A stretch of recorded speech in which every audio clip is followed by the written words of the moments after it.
We meet again at last. The circle is now complete. What's the world coming to? Well, you got a problem with what I did, Anthony? Oh, no. Hey, no.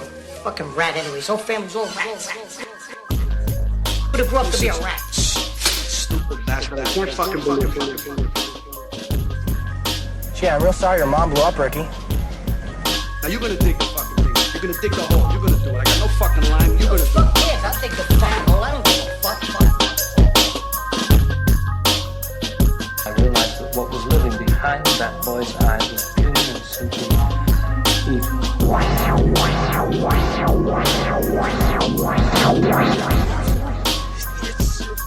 Jesus Christ. Mister, you okay in there? Let's visit coffees around here someplace. Have you any idea what the cost of your actions is? What their effect might be? Or you to give them hope? What do you give them? We give them happiness. And they give us authority.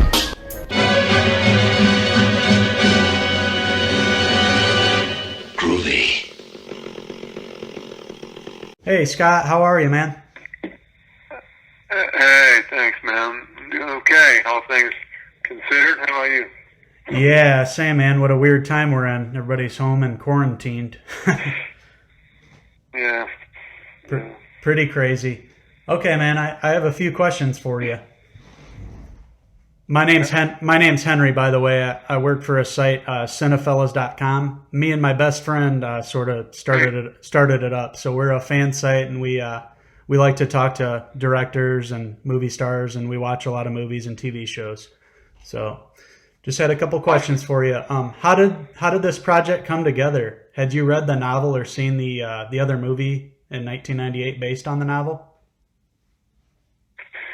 Yeah, both. I came across the book and first, and I had made a movie about 10 years ago called That Evening Sun. It was my first film, and I was looking for the next project, and I came across the blurb for this book online, probably Amazon, and just was immediately hooked by the premise, and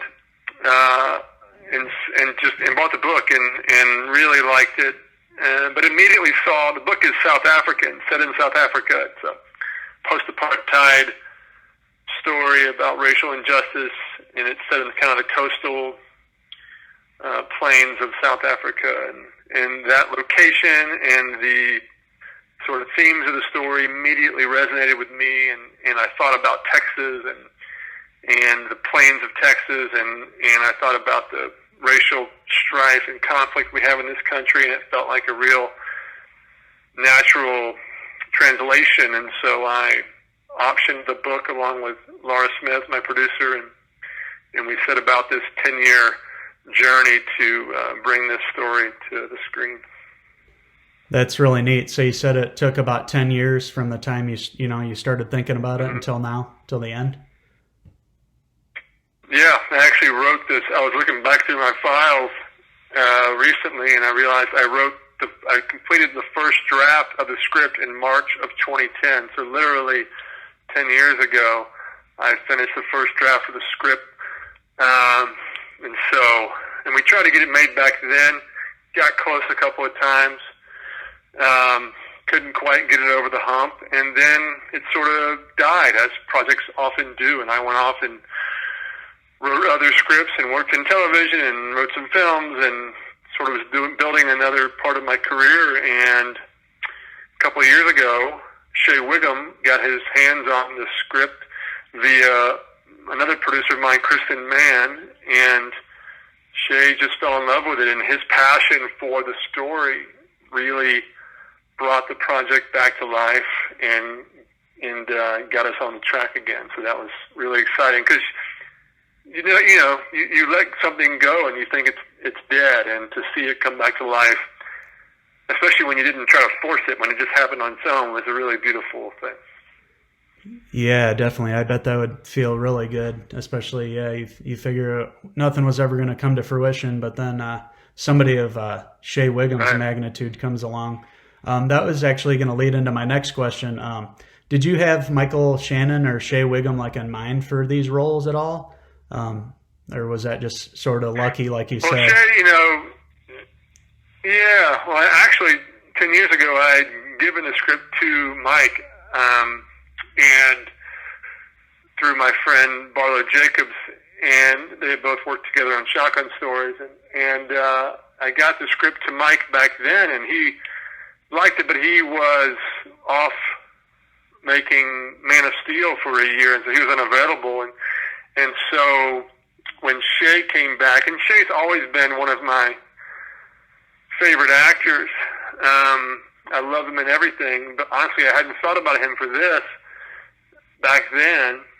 And when it came back around and he got his hands on the script, it instantly made sense to me. And I loved the idea of Shea, who is one of our great actors, getting the chance to be the lead in a movie, which he hasn't gotten to do really.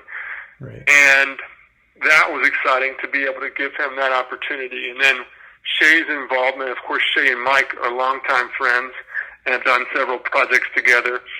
And so Shea's involvement brought Mike back into the fold. And so it was sort of a beautiful full circle moment when Mike was able to come back on. And Right. because Mike is who I'd always envisioned in this role, from the beginning. So it was great. Yeah, for sure. Both those guys are like awesome in everything they do. I remember seeing them together in Boardwalk Empire, and that's like when I first like really started digging both of them. And then Shea Whigham would start popping up in like all these shows that I'd watch, and then just like over time he's been in movies. He's in everything. Yeah. Yeah. And he's so diverse in his roles too. He can play pretty much anything you put him up to.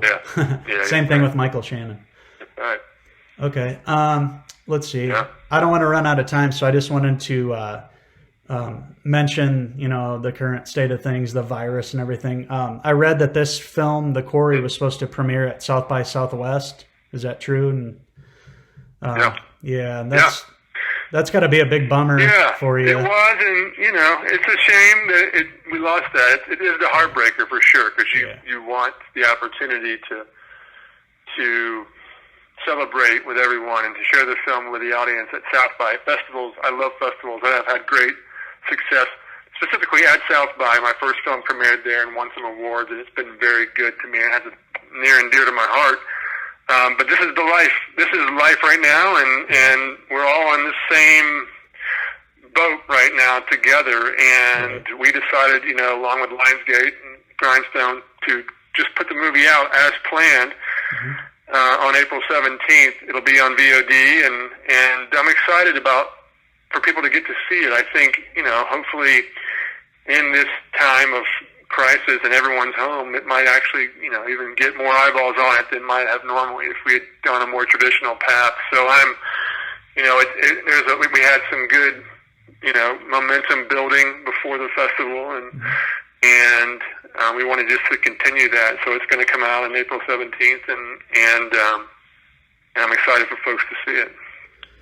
That's great, man. Yeah, you got to, with the way things are, you got to try to look at the bright side of things for sure. And it sounds like you're doing that. And I think the digital release, like you said, it'll catch a lot of viewers, especially with everybody home. And I can speak for myself and my buddy Logan, who run our site, that we will both be purchasing the film on VOD to support it. We love the actors, thanks, and thank you. It deserves to be seen for sure. It's sucks what happened, but hopefully people will be able to see it. Couple more questions. Yeah, I hope so too. Yeah, for sure. I noticed that you wrote for an episode of Narcos Mexico. I'm a big fan of that. That's good. That's pretty neat. It was the episode Rafa. Is that right? Yeah. Okay. Yeah, that character was like my favorite on the show.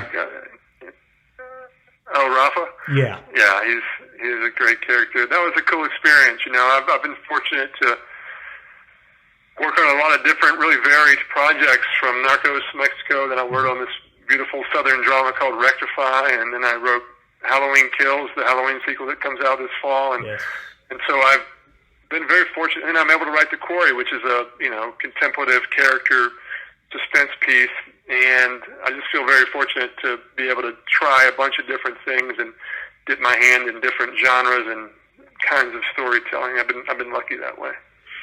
Yeah, when I was doing some research on you, I started, looking into your IMDb, and before I knew it, I saw Halloween Kills on there and Narcos, and I was like, wow, okay, I need to look into this guy and see. Are you friends with David Gordon Green and Danny McBride? Then how'd you start writing on that for Halloween Kills? Yeah, I've known David for a long time, and David was actually a big advocate of my first movie, That Evening Sun,